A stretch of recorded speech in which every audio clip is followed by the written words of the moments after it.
stove, stop by the cleaners, picked up your clothes, and I know that you're tired, so I'll do all that I can, 'cause you're my man. So first I gotta say I'm born and raised in St. Paul, Minnesota, so I've been a fan of yours since a kid. Yeah. Hey. So it is a pleasure. I spoke with you before when you put it on paper album, but that's been so long. What side of town? Oh, St. Paul. St. Paul. Yeah. All right now, St. Paul. No doubt. Well, Yeah. again, thank you for joining me From again. the music neighborhood. Yeah, you already know. I mean, y'all had Jimmy and Terry and Jesse and them in Minneapolis. Yes. Yes, Lord. You know what you're doing. Oh, I hope so. I hope you Well, thank you for taking time out. Again, my name is Aries, and this is Urban Bridges that you're speaking with today. Yes.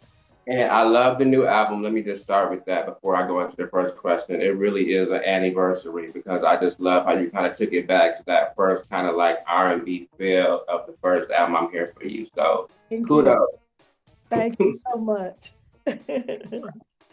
That leads into the first question. What made you decide to release a new album now? Especially more R&B geared.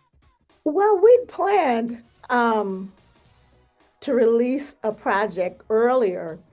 My brother and I, Big Jim, who's my god brother, were working on a project maybe about 3 years ago. And we were down to getting ready to record the vocals. He was coming to Atlanta and he passed. So it kind of gave me a little setback because I guess I was really, really in my feelings. And we had worked out so much great music and what we wanted to do. And we had so many friends that had chipped in and joined in to do the project. So when I decided to go ahead and record, I was working on the project this year, a young man, and he turned us on to the producer of this project. Okay. And in the process, he was talking to RL of Next, and he told him that he was working with me at that point in the studio, on one of the songs on the project. And he realized it was me, and he says, "That's my auntie. That's my auntie." And he said, "I know you're not getting ready to do a project without me." He said, I'm putting something on there because I had been the group Next. I'd been their vocal teacher when they were in high school, when they were first forming their group. And they would come by the house every day after school and rehearse and took them to their first showcase. So it was kind of like the student coming back to write. Right. So that was one of the main reasons why I went ahead and decided to do this project, because RL and Brian Cook, the producer, they were so excited once we realized we had the chemistry, and RL knew my style from years and years ago. Of course, in Minneapolis, the group RL and Tilo and Tweet, those guys that were blessed with so much success. And at that point, RL was like, I got some more songs I need to write for you. And, he said, this gonna be like, we gonna have a whole story to tell. So that's how we really came about going ahead and doing a whole project this year. And one of the songs on the project as well is one of the songs from the work that Big Jim and I had started doing, and that happens to be a wonderful duet between Calvin Richardson and I. He stepped in for Big Jim. Big Jim and I were going to do it. But I'm telling you, he stepped in and did a great job. It's called Let's Stay Together.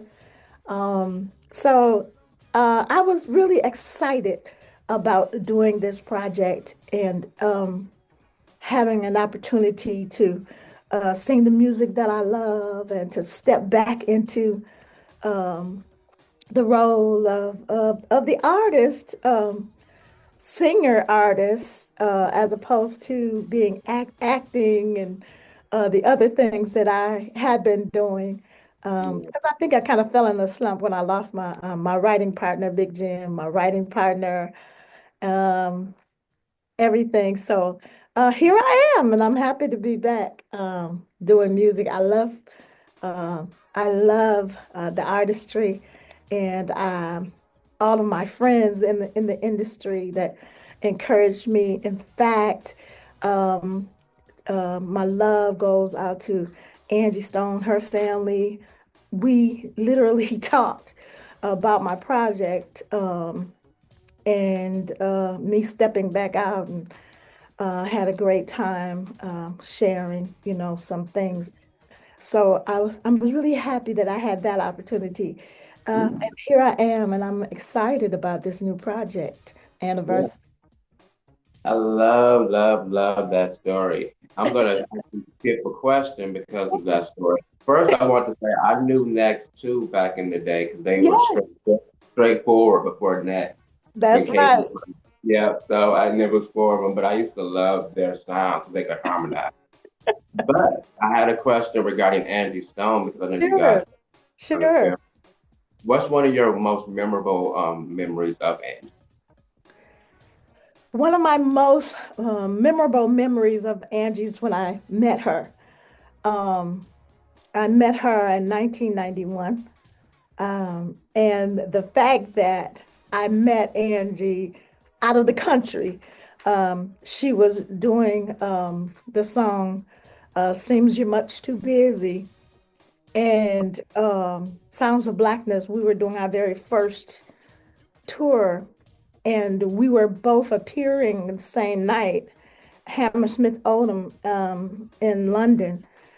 And I walked past her backstage and I turned back and looked. I was like, Angie Stone? She said, yeah. She said, yeah. She said, I came back, I was looking for you.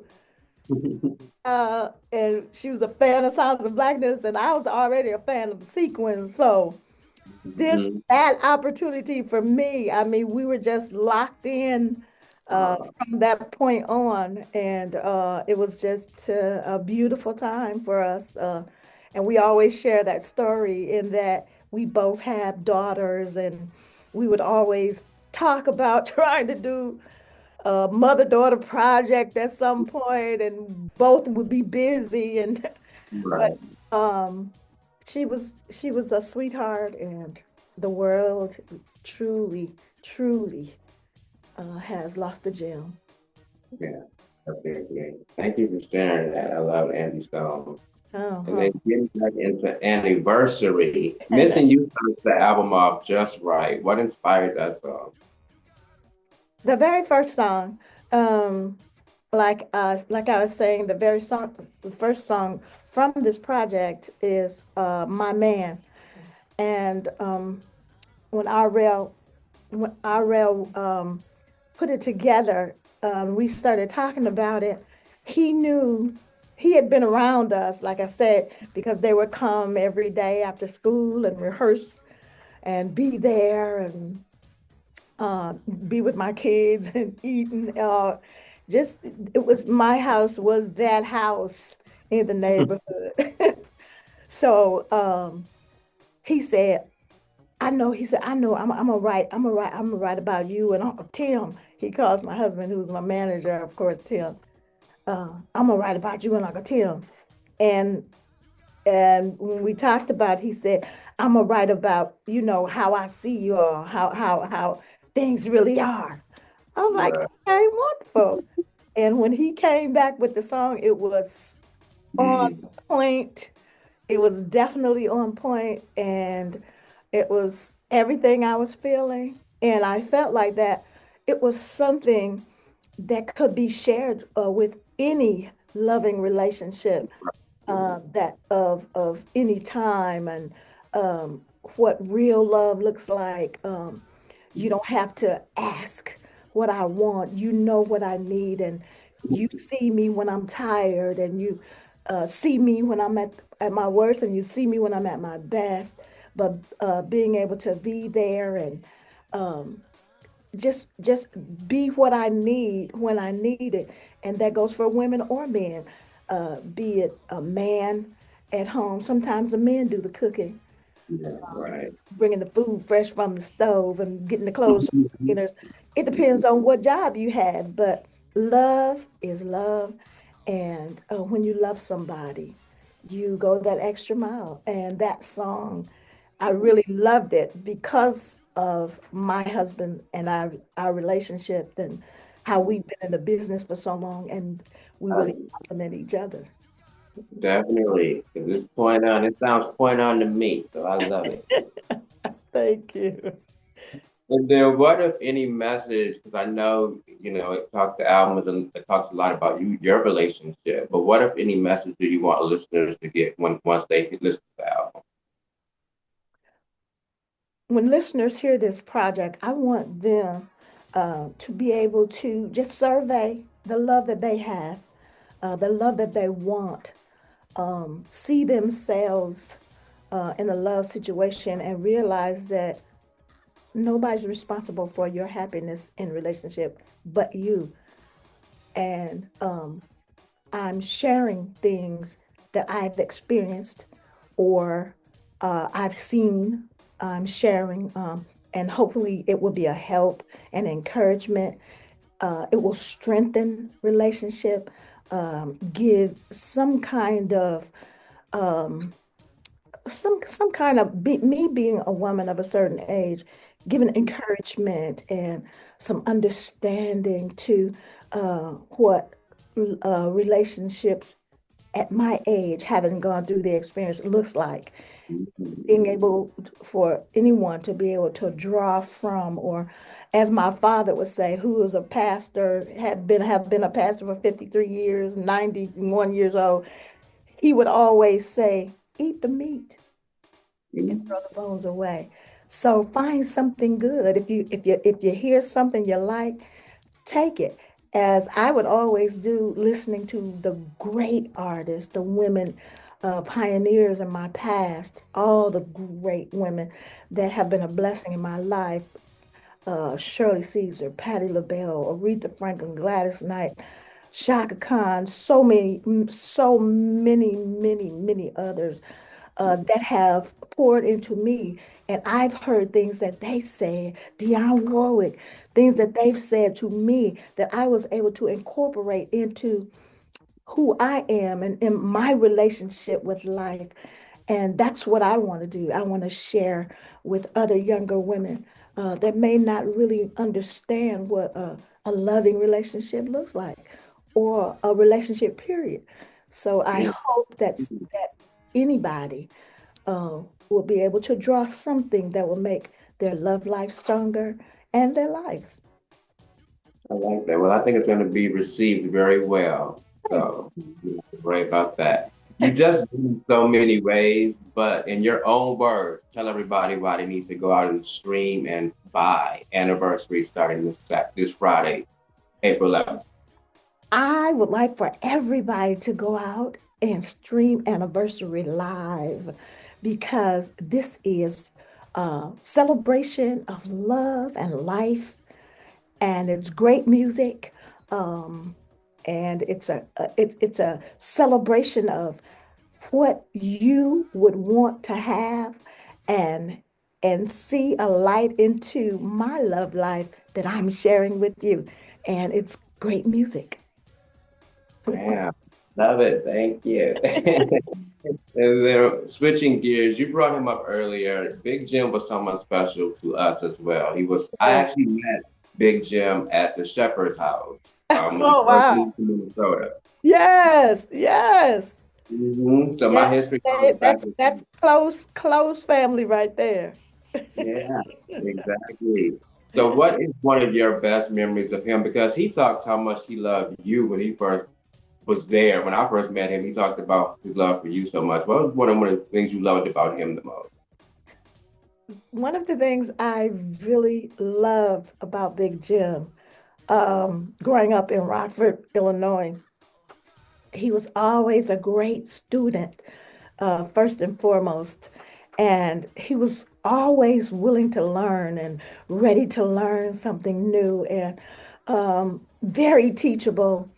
And when I would go and sing, singing at churches or funerals or weddings, um, I could always depend on Jimmy. He was very dependable, even as a young man. And I always told him, I said, whatever, if anything ever happens, I'm definitely going to pull you in. And when the time came, when God blessed me to work with Jimmy Jam and Terry Lewis, I would tell them about Big Jim every every session, and I would talk about him. I would brag on him. I said, "You got to hear my little brother, because he's bad. He's one of the baddest." And Jimmy came up to visit me that Christmas that Terry Lewis first heard him play, and Terry toured him because Jimmy was a human jukebox, and that was one of the main things I loved about him. And when Terry Lewis toured him through the studio, and he got to the Terry Lewis and Jimmy Jams, and Terry said his studio, this is the studio where we do all the magic, and of course Jimmy was uh, a super Jimmy Jam and Terry Lewis fan. Mm, So when he got there in his studio and he hit the keyboard, he said, "Your sister can't stop bragging on you, telling about how bad you are." He said, "Let me see what you got." And one of the proudest moments in my life was when everything that Terry Lewis called out, Big G, mm. our human jukebox, we called him, hit every lick. I And already Terry was like, "How soon can you be here?" That know. was one of the proudest moments that I had of Big Jim, and um, him being my writing partner, and I called him my little brother. And I was just honored to have had him in our lives, and we loved him. Definitely. I have to again real quick connect my story with him to yours real quick, just because it was so close. Because again, I Yes. met him right when he moved up here, so he was moving up here to start working at Lifetime, and he was telling Yeah. us how excited he was because Mo Money was the first project. Uh-huh. I Uh-huh. met him right after that, so that's crazy. That is so good. I'm telling you. He was amazing. I would see him at industry events and things like that, and he was always just welcoming and jolly and just always the same Jim. Years And later, after the funny right and here and all super, that, super funny. man, he could have been a comedian, would have been just as successful. Absolutely. Absolutely. And we Uh, loved him for that because he always kept us smiling. We could never be down because he wouldn't allow it. And I know that when he would be at the Shepherd's, and Papa Shepherd would just always be cracking up at Big Jim. And I mean, it was just a whole close family there. So I know where you were. Nothing but love and family. You're right. But Absolutely. thank you for sharing. And then Sounds of Blackness, we got to touch on that because 35 years next year it'll be since the first album. Yes. Wow. Can Yes. you take us back a little bit and just where was your mind at knowing that you guys were getting ready to put out an album? Well, I was really, when Sons of Blackness did their first project, they were literally celebrating their 20th year anniversary. Oh yeah. Hmm. And my sister, Miss Marie Graham, had been the lead singer for 10 years. When I came to visit her, I knew Gary from years past because they went to uh, Sabbathany Church with Hmm. Reverend Terry. And my father would come and preach for Pastor Terry. Pastor Terry would go to his church. So I knew Gary, and when I came to visit in '88, I had just finished a theatrical off Broadway with Donald Lawrence.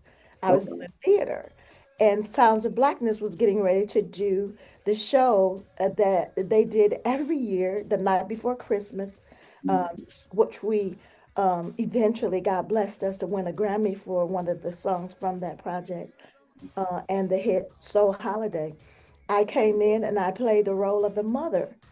Um, and that Garrett had me to come in and sing something a cappella for the group. I really didn't know that I was auditioning for the play, but my sister was taking me to rehearsals to say hi to Gary and speak to Gary and everything. And when I got finished singing for the group, Gary said, "Well, everybody loves your voice," and they were like, "Give her the part, give her the part." So I was looking, he said, "Well, we need somebody to do the mother for a night before Christmas, a musical fantasy." And he said, "And if you want the role, we're going to give it to you." And I said, "Well," I said, "let me see," because I was just visiting her Thanksgiving weekend. So the rest was history. I did the play. I had 2 weeks to learn the role and the songs, and from then I stayed. And Gary said, if you want to, we have another play coming up, Music for Martin, in January. I was like, hey, I need clothes. I have a family. My mother was like, "Don't worry about the kids. I got them." And my brother-in-law said, "You can wear my jeans and sweatshirts." Black people. Black people. You know how we do. So the rest is history, and things just kept unwinding. And then they brought Janet, and they told the group they were going to do the project, and they asked me if I had ever recorded before. I was like, only with James Cleveland Workshop of America, gospel music. And so they had me to do a ghost track for another artist that they were going to use for the album, in fact.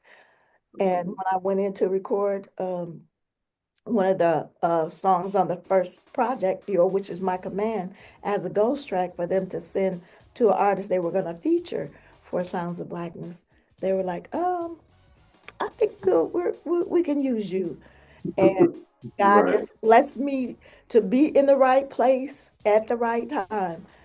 So when I talk to people about that move, that kind of transition, I always call it an Abrahamic move, because I obeyed God and just picked up everything and just moved the way God was speaking to my heart, and it paid off. And I'm really grateful that I was obedient. And Jimmy Jam and Terry Lewis and Gary Hines, they gave me an opportunity, and God blessed.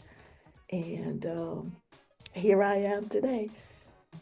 Yeah, it was definitely meant to be. Absolutely. Oh God, I'm telling you, what's for you is for you. Every time.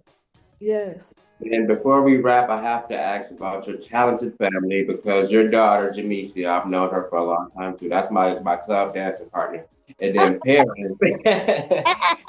I love parents. I've just loved her forever. I used to help Markeisha babysit her when she was a baby. Oh my goodness. Oh my goodness. So I need to know, they have amazing voices like their mother. What are you the most proudest of when it comes to Paris and Jamesia? With Jamesia? With both of them. I'm proud of Jamesia. I'm proud of Paris. And two of the most proud moments, my proud moments, when Jamesia got her first record deal with Mercury Records. And she had a song placed on Jason's lyric, and she was so excited. And her having been one of the youngest members to ever sing with Sounds of Blackness. And it was because we were getting ready to, I was getting ready to start working when I started recording. I did not want my teenage daughter to be out there where I couldn't keep my eye on her. So I convinced them she could sing all the parts, and if anything happened to me, she could sing my songs. Oh, yeah. So I'm so proud of her having the opportunity to have sang on background for so many artists, being there with Jimmy Jam and Terry Lewis, and her professional career as she is stepping into what I did with Sounds of Blackness and singing the music that I was able to record, and now traveling the world with Sounds of Blackness. And for Paris, one of my proudest moments was her being a part of American Idol and going to on season 5, making it all the way to number 5 out of all the millions and millions of artists, and doing it on her own and not having to have me to ask people to put her on, and because I wanted her to understand what business she was going into, and that it was not going to always be handed to her, but having the opportunity to work with her and help her prepare and to be there for her, to see her shining bright in that moment was one of the joys of my life, and for both of them, for our families. I love that. I love that. Proud mother and grandma. I love to hear it. Before we wrap, I have to ask you and your husband, like you said, I've been in this industry for decades, a long time. What's been one of the biggest lessons you've learned being in the industry? One of the biggest lessons I've learned in the industry is you should always, like I was stating about my music, try and have a purpose, sing from the heart, and whatever you do, do it full-heartedly, whether it be 2 people or 2,000 people. Always give your best. Always keep a professional and a business mind about the industry, because it is music business and it's not just a show. And when you step out there and when you have an opportunity to network and bless other artists that don't quite understand the industry, always be willing to share and do whatever you can for other artists.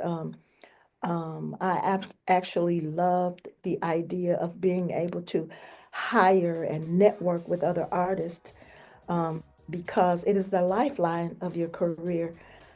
When you network and you make friends along the way, that's what matters, that you're genuine and real with people, because people like you, we interview, and without you, there can't be us.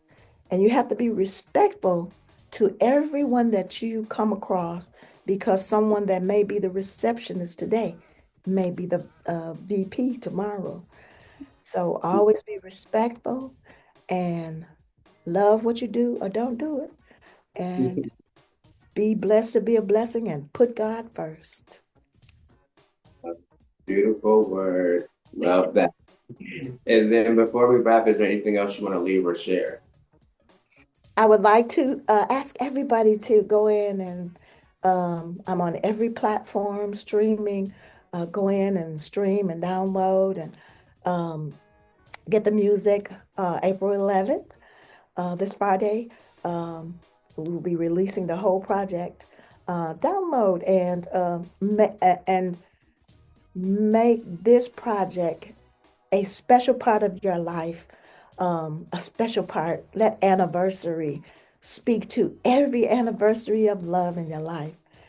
And also, I would like to tell everyone to look forward to seeing the film that I narrated and executive produced, Cirillo McSween. And it's an awesome movie of an African American hidden figure that was very, very important in making moves at the Panama Canal with the president of Panama. He was an important part of them being able to secure that canal. And I want everybody to have an opportunity to understand who he is. He was a hidden figure in Chicago, helped in the civil rights movement, and that will be being released next year. Also, I have a food product line coming, Miss Ann's Casserole, a soulful casserole. It has all the components of dinner, black-eyed peas and cornbread. And I want everybody to look out for that, Miss Ann's Casserole. Now I can cook, so I'm gonna be looking for that one hardcore. I know how to cook. Yes, yes. So I'm doing that too. So I'm trying my hand at all the gifts that God gave me and enjoying the opportunity to do film and television. So keep a watchful eye and pray for me as I pray for you. And thank you in advance for loving the project and allowing me this opportunity and this stage to share my gift and the music anniversary, April 11th. Love it, and we love you. So no one deserves to be more booked and busier than Ann Nesby. So I love it. Thank you so much. And I am so joyed. I'm overjoyed to talk to you and realize how close you are to me in that we are family. Minneapolis, the music industry, and the family with Big Jim and the Shepherds. And it brings back so many memories. And it's just a blessing to see things come full circle and do what you love to do. Thank you again. No problem. Thank you for that. And I wanted to say real quick, your husband, even him, I saw you guys on a flight from Minneapolis to Atlanta one time, and I waited for you to get off. So I had to say hi. But your husband making your card then, that's how we set up the first interview back in the day. Yes, yes, I remember that too. I remember that. Yes, we're always together. Everybody knows us. We're together all the time. And I think we both love the industry as much. He was definitely one of the tenors on, the baritones on the First Sounds of Blackness project, saxophone player, and of course, singer as well. Okay. So we have so much in common, and he is my manager. He's been my manager for 40 years. So we've been together and friends, lovers. This is our anniversary music. Right. Now I got a whole project dedicated to y'all. I love it. Well, again. Just left the cleaners, picked up your clothes. My man, my man.